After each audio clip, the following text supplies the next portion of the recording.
You've been saying for months that the virus would simply disappear, and now you're saying that it's likely to get worse before it gets better. If it does keep getting worse, if Americans keep dying, are you responsible for that? Well, the virus will disappear. It will disappear. I think that I always like to say, as you know, either way, when you look at it, the governors are working with me. I'm working with the governor. We're working hand in hand. I think we're all responsible. I view it as a team. Very good relationships with the governors. Very, very good relationships. I could say I'm fully responsible, but, you know, one day we had a virus come in and I closed the borders, did a lot of things that were very good. In fact, Dr. Fauci said we saved tens of thousands of lives when I closed the border, and nobody wanted to do it. I wanted to do it. We closed the border to China. We put on the ban. We didn't want people coming in from heavily infected China. Fairly shortly thereafter, I closed the borders from Europe, coming in from Europe.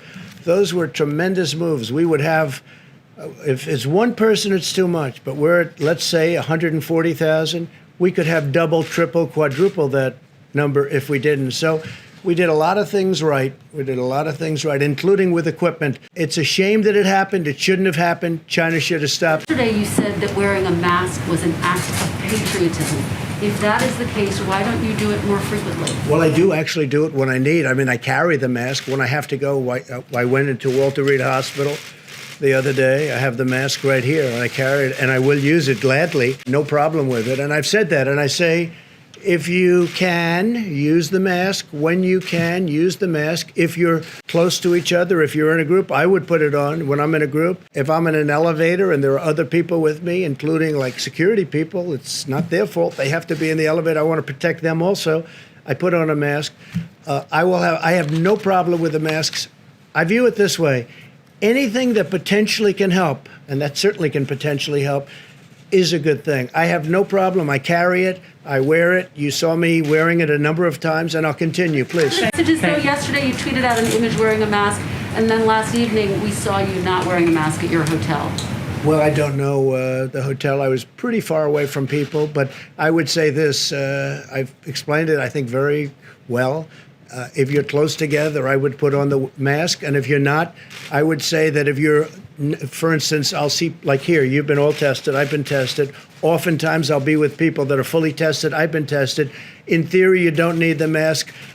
I'm getting used to the mask. And the reason is, think about patriotism. Maybe it is, it helps. It helps. Now, we have experts that have said in the recent past that masks aren't necessarily good to wear. You know that.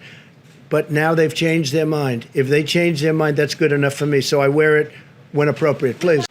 Today I want to provide an update on our response to the China virus and what my administration is doing to get the outbreak in the Sun Belt under control. Seems largely in Sun Belt, but could be spreading. My team is also working night and day with Capitol Hill to advance the next economic relief package. We're working very hard on it. We're making a lot of progress. I also know that both sides want to get it done. We'll call it phase 4. I think we're going to get it done. We'll protect our workers, our schools, and our families, and protect them very strongly. As one family, we mourn every precious life that's been lost. I pledge in their honor that we will develop a vaccine and we will defeat the virus. We're doing very well with vaccine development and therapeutic development. But I want to thank our brave doctors and nurses and frontline responders. The job they do is incredible, and they are truly brave. My administration will stop at nothing to save lives and shield the vulnerable, which is so important. We've learned so much about this disease, and we know who the vulnerable are, and we are going to indeed shield them. And again, the vaccines are coming, and they're coming a lot sooner than anyone thought possible, by years. If you look at the old system and look at the new system, I think by years. The China virus is a vicious and dangerous illness, but we've learned a great deal about it and who it targets. We are in the process of developing a strategy that's going to be very, very powerful. We've developed them as we go along. Some areas of our country are doing very well. Others are doing less well. It will probably, unfortunately, get worse before it gets better. Something I don't like saying about things, but that's the way it is. It's what we have. You look over the world, it's all over the world, and it tends to do that. The governors are working very, very hard. and we are supporting them 100%. Everything they need, they get, and we are taking good care. We have tremendous supplies and a great supply chain, whether it's ventilators or gowns or just about anything they need. So that's a big difference from inheriting very, very empty cupboards. The median age of those who succumb to the China virus is 78 years old. Roughly half of all deaths have been individuals in nursing homes or long-term care. In one study, 90% of those hospitalized had underlying medical conditions, whether it's heart or diabetes, but usually it's some kind of a condition. It seems that people have that, and if they do, it's a problem, no question about it. Young adults may often have mild or even no symptoms. They won't even know they're sick. They won't have any idea that they have a virus. They won't have any idea at all. America's youth will act responsibly, and we're asking everybody that when you are not able to socially distance, wear a mask, get a mask. Whether you like the mask or not, they have an impact, they'll have an effect, and we need everything we can get. Data shows children have the lowest fatality risk. 99.96% of all virus fatalities are in adults. Think of that. So that's much, much, much less than 1% for children, young people. By understanding these risk profiles and learning how to treat the disease, we've been able to greatly reduce mortality in the United States. In fact, we'll show you a chart and how well we do compared to the rest of the world. We have several treatments already available that significantly reduce the severity and duration of the disease, including remdesivir, which has been very successful, and a widely available steroid treatment. And we have many more happening and coming out. We've learned best practices for treatment of the virus at every stage and have shared these findings with medical providers, and we've shared them all over the world. The relationship with other countries has been very strong. We're all working together. This includes ensuring all hospitals are aware of the importance of different approaches to oxygen treatment, including high-flow oxygen, the importance of steroid treatment for those on ventilators. And when you're on a ventilator, we've learned a tremendous about the use of the ventilator. And at the beginning, people never had an experience like this, where we needed so many ventilators so fast, and even the use of the ventilators. But the doctors have become incredibly, and nurses and helpers have become incredibly good at the use of a ventilator, which is actually a very complicated procedure. And allocating remdesivir to hospitals based on new admissions, since it works best early in hospitalization. And that's something that they've really started. They're using it much earlier. Fatalities nationwide have fallen 75% since mid-April. That's a great number. As cases and fatalities rise in certain hard-hit states, which you're looking at right now, we're surging personnel, supplies, and therapeutics. We again have tremendous amounts of supplies. We are in very good shape, and we can move them quickly. Our case fatality rate has continued to decline and is lower than the European Union and almost everywhere else in the world. If you watch American television, you think that the United States was the only country involved with and suffering from the China virus. Well, the world is suffering very badly. But the fact is that many countries are suffering very, very, very badly. And they've been suffering from this virus for a long time. We've done much better than most, and with the fatality rate at a lower rate than most, it's something that we can talk about, but we're working again with them because we're helping a lot of countries that people don't even know about. I get calls all the time asking for help, especially as it pertains to the ventilators. They need help with ventilators. They have to get them. They're very hard to get. We're making thousands now a month, thousands of ventilators a month. It's been quite amazing. We keep doing the good job, and things will get better and better. We'll be putting up charts behind me showing different statistics and different rates of success, and I guess you could say also things that we can do better on. But you'll see them. They'll be put up as we go. In April, the average age of individuals who tested positive for the virus was over 50 years old. Today, the average age is significantly younger. Hospital lengths of stay are almost half of what they were in April. So the stays are about half. The rate of cases requiring hospitalization has been reduced, and mortality among those admitted to the hospital is nearly one half of what it was in April. We've learned a lot. We've learned a lot about this disease, how to handle it. The doctors have learned a lot, not only in the use of the ventilators, but in many other things. And things are happening too, like the remdesivir and other elements, steroids, etc. But these trends could change without our continued and relentless focus. And that's what we have. We have a relentless focus, and it's been that way from the beginning. But we've learned so much. As you know, in recent weeks, we've seen a concerning rise in the cases in many parts of our South. If you look at South, Southwest, and West, this growth in cases first began to appear in mid-June, primarily among 18 to 35-year-olds, many of whom were asymptomatic. We're also facing the challenge of a significant spike in virus cases across the rest of the Western Hemisphere, including Mexico. Mexico's been hit very, very, very hard. As you know, the president, a great gentleman, was here 2 weeks ago, and they have really been hit hard. Because we've achieved a nearly fourfold increase in testing capacity in 2 months, we're successfully identifying more asymptomatic and mild cases. Some cases so mild that you really don't even treat them. Some cases with children where they don't even know that they're ill. And I guess they're not very ill because they recover almost immediately. Per capita, the U.S. is conducting 50% more tests than Europe. And we've conducted nearly 3 times as many tests as all of the other countries in the Western Hemisphere combined.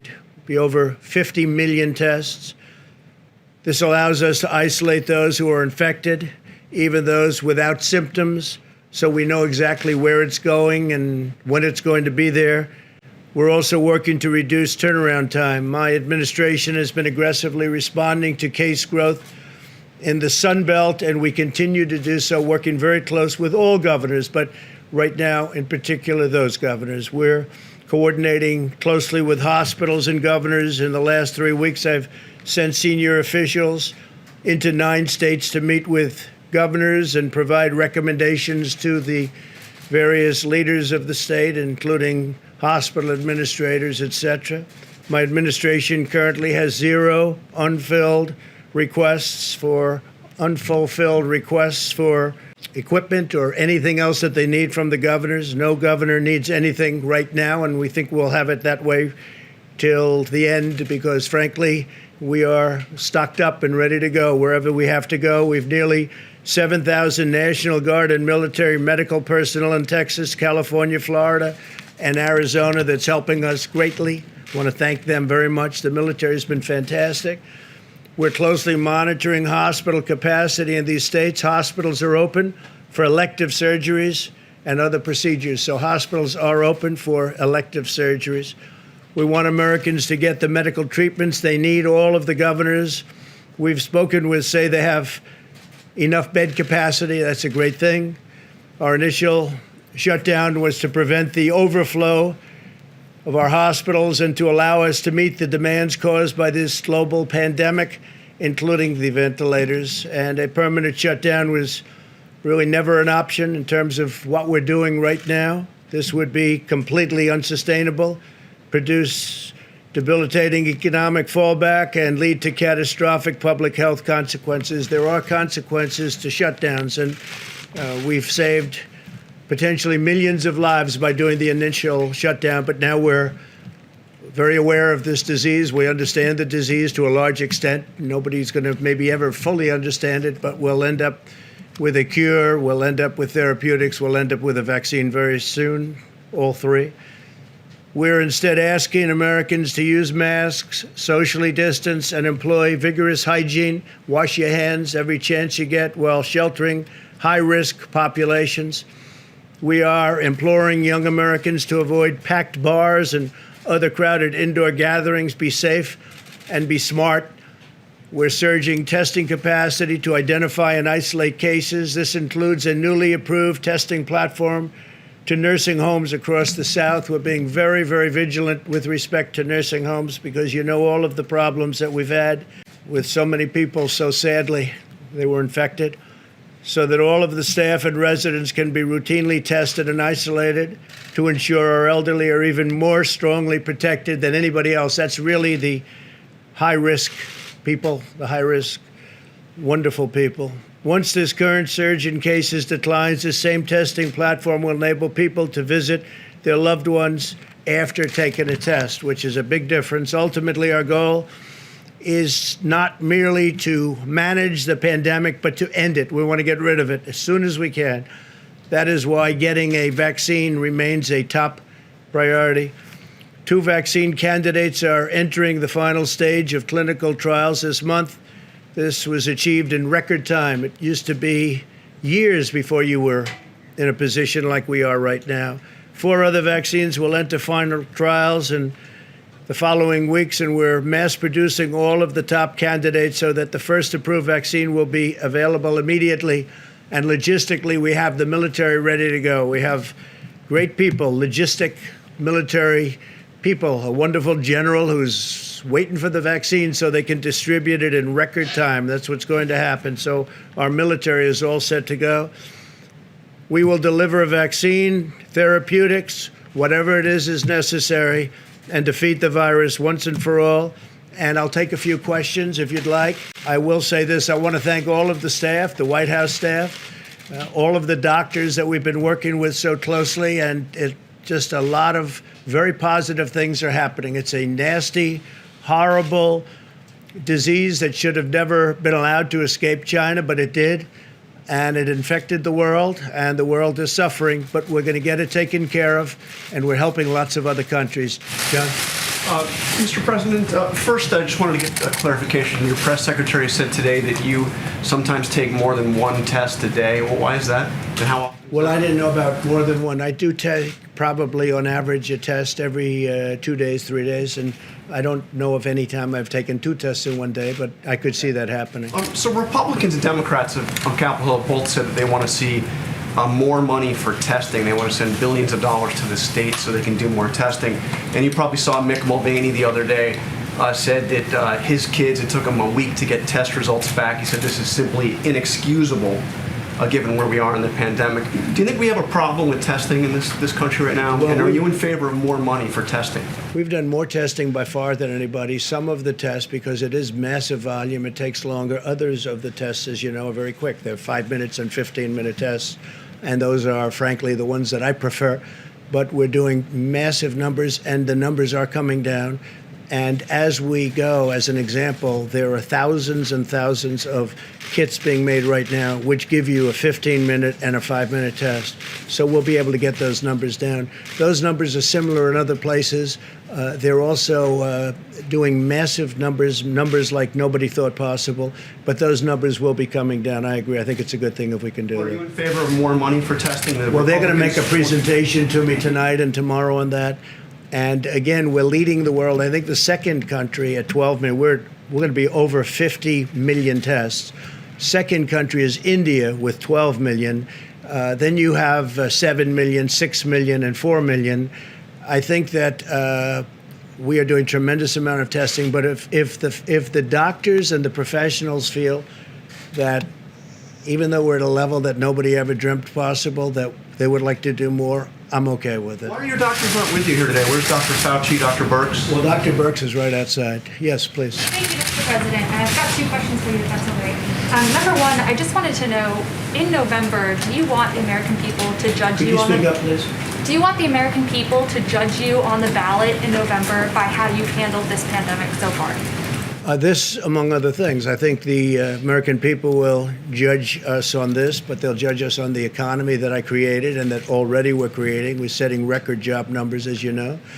I think we're going to have a very strong year next year. I think we're going to have a very strong third quarter, a very good fourth quarter, but I think next year is going to be a record year. And I think they're going to judge me on that. I think they're going to judge me on the tax cutting and the regulation cutting, which nobody's ever done to the extent that we've been able to do it, on rebuilding the military, on how we've handled the VA. On the VA, We got Veterans Choice. Nobody thought that would be possible. That's been many decades. They've been trying to get Veterans Choice. It's called Choice, where they can go get a doctor if they have to wait online for 2 weeks or 5 weeks or 2 days. And frankly, that's been a great thing. Veterans accountability, I think they'll judge me on that. They'll judge me on all of the things we've done. I don't think, and I think we can say this with surety, and it's never been even challenged in 3.5 years, the first 3.5 years, the first years of a presidency. I don't think any administration, any president has accomplished so much as we've accomplished, from energy to health to so many other things.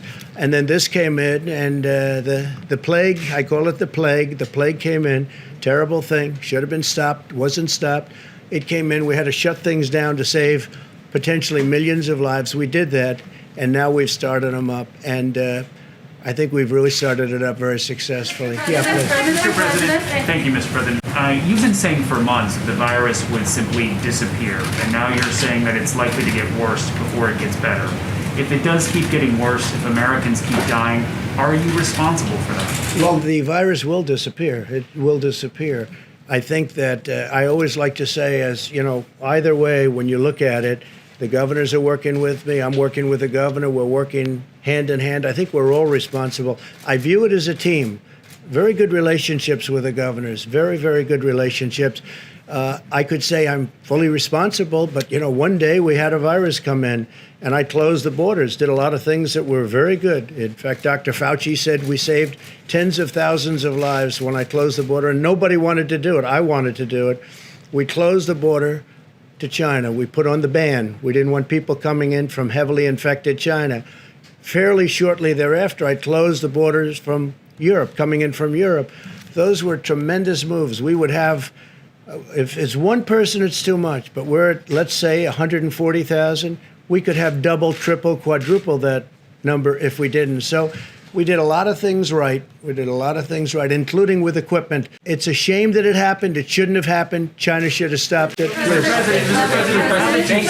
Yes, go ahead, please. Thank you, President Trump. If I could, two questions. My first question is, we have a very quick testing platform here at the White House. Yes. It's great. You get tested, you know, very quickly. Do you think that it would be easier to reopen and restart businesses if we could produce more of those machines? We're trying for to people? do that. Great question. We're trying very much to do that. So rather than sending your tests in and, you know, it goes through the mail one day, comes back another day, no matter how they send them, it's a day and a day. So that's 2 days already wasted. And then if it spends, by the time you get it back, it's 3 or 4 days if they do an efficient job. We're trying to get the testing on site. Thank you. I like it the best. And my follow-up, my second question, it's a little bit different topic, but it's one that a lot of people are talking about. Ghislaine Maxwell is in prison, and a lot of people want to know if she's going to turn in powerful people. And I know you've talked in the past about Prince Andrew, and you've criticized Bill Clinton's behavior. I'm wondering, do you feel that she's going to turn in powerful men? How do you see that working out? I don't know. I haven't really been following it too much. I just wish her well, frankly. I've met her numerous times over the years, especially since I lived in Palm Beach, and I guess they lived in Palm Beach. But I wish her well, whatever it is. I don't know the situation with Prince Andrew. Just don't know. Not aware of it. Mr. President. Thank you, sir. On unemployment insurance, how much below $600 are you willing to go? And you said that the economy is bouncing back strong, so why do we need to even cut it at all? Well, the economy is getting stronger, and I think we have a chance to have a very strong economy, especially if some of the things that I just spoke about work. We want to have people go back and want to go back to work, as opposed to be sort of forced into a position where they're making more money than they expected to make, and the employers are having a hard time getting them back to work. So that was a decision that was made. I was against that original decision, but they did that. It still worked out well because it gave people a lifeline, a real lifeline. Now we're doing it again. They're thinking about doing 70% of the amount. The amount would be the same, but doing it in a little bit smaller initial amounts so that people are going to want to go back to work, as opposed to making so much money that they really don't have to. But we were very generous with them.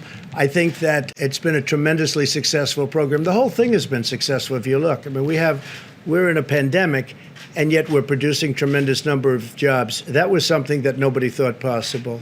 Okay, please. Mr. President, thank you very much. Yesterday, you said that wearing a mask was an act of patriotism. If that is the case, why don't you do it more frequently? Well, I do actually do it when I need. I mean, I carry the mask when I have to go. I went into Walter Reed Hospital the other day. I have the mask right here, and I carry it, and I will use it gladly. No problem with it. And I've said that, and I say, if you can, use the mask. When you can, use the mask. If you're close to each other, if you're in a group, I would put it on when I'm in a group. If I'm in an elevator and there are other people with me, including like security people, it's not their fault. They have to be in the elevator. I want to protect them also. I put on a mask. I have no problem with the masks. I view it this way. Anything that potentially can help, and that certainly can potentially help, is a good thing. I have no problem. I carry it. I wear it. You saw me wearing it a number of times, and I'll continue. Please. Can I ask you a quick follow-up? Go ahead, please. So are you sending mixed messages, though? Yesterday, you tweeted out an image wearing a mask, and then last evening, we saw you not wearing a mask at your hotel.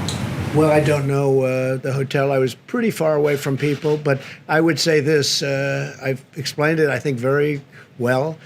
If you're close together, I would put on the mask. And if you're not, I would say that if you're, for instance, I'll see, like here, you've been all tested, I've been tested. Oftentimes, I'll be with people that are fully tested, I've been tested. In theory, you don't need the mask.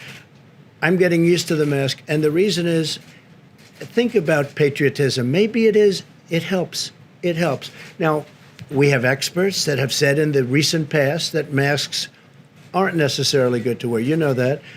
But now they've changed their mind. If they change their mind, that's good enough for me. So I wear it when appropriate. Please. Thank you, Mr. President. Thank you, sir.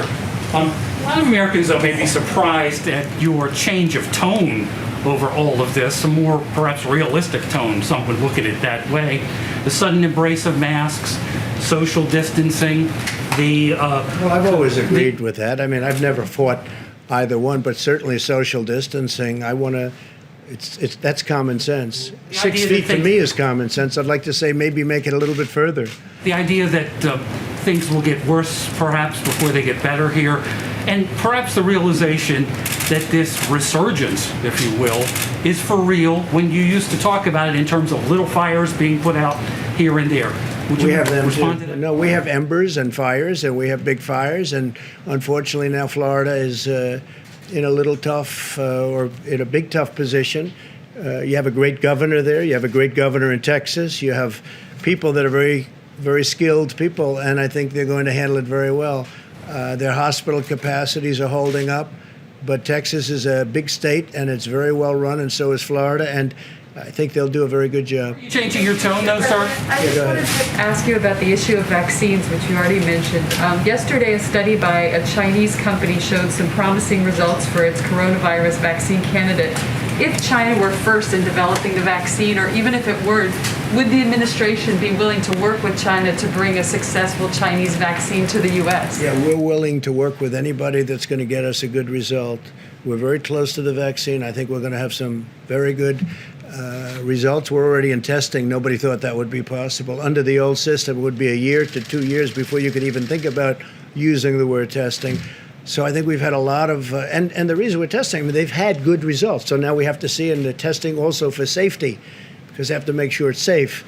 And I think you're going to see something over the next fairly short period of time, maybe very short period of time, having to do with therapeutics and vaccines that are very good. So we'll be doing these quite often. We're going to keep you abreast of this, and we'll also talk about some of the other topics like our economy, which is doing well. The stock market had another good day.